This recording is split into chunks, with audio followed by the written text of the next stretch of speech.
The Billy Graham rule is what Billy Graham created in his ministry to prevent any scandals that would harm him in his work for the Lord. Essentially, this rule states that men should never meet with women alone. In theory, this sounds great. The whole goal is to protect men and women from affairs and to not cause any scandals. However, when we take a deeper look at this rule, it is quite detrimental for a couple of reasons. First, it insinuates that women are the issue and that they are fundamentally dangerous. Second, it stifles the leadership development that women can receive in the church or in any company because most leadership positions are dominated by males. And third, it assumes that women have less to offer the church than men do. Personally, I disagree with this rule. I have benefited from being mentored by women who are in ministry positions that I desire to be in one day. They have given me new perspectives that I don't think I would learn from a man. They have taught me how to be strong and how to be confident while also demonstrating compassion to those under my care. Another reason I disagree with this rule is because it is already difficult for women to progress in leadership positions to begin with. And now we want to implement a rule that says women can only meet with other women, when only 6.2% of top 500 Fortune management slots are filled by women. And this stat was a study that was done in 2002. So I assume it's increased since then, but still probably not by a lot. So following this rule would make it impossible for women to climb up the rankings in our organizations and receive the development they need. I have many friends of the opposite sex that I value immensely. And regardless of marital status, I think it is necessary for people of the opposite sex to communicate their expectations with one another.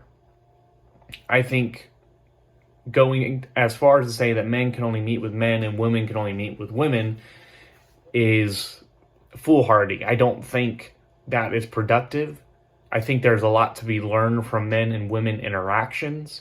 However, I think that there needs to be boundaries in place that are described and discussed between the two parties.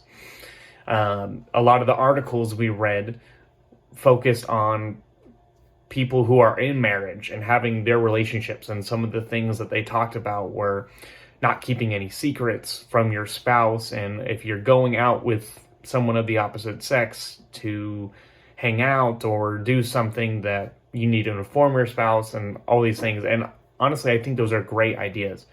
And so someone, for me, who wants to walk in integrity and wants to walk in honesty, and as a man who is not married or not dating anyone, these were some of the things that I think would be important to communicate to any person of the opposite sex that I wish to have a relationship with.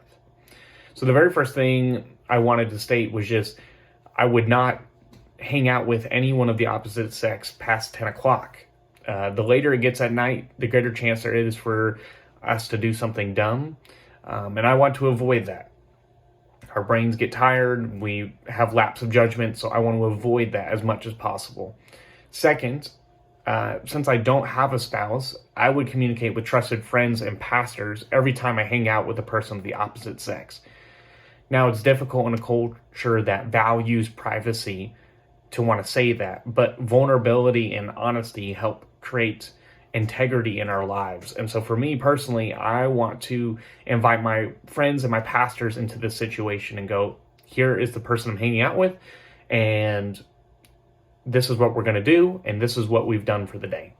And last but not least, I would never instigate physical touch.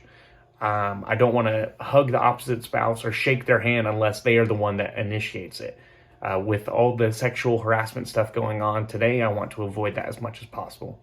So these are some short things that I thought would be important to communicate to someone of the opposite sex.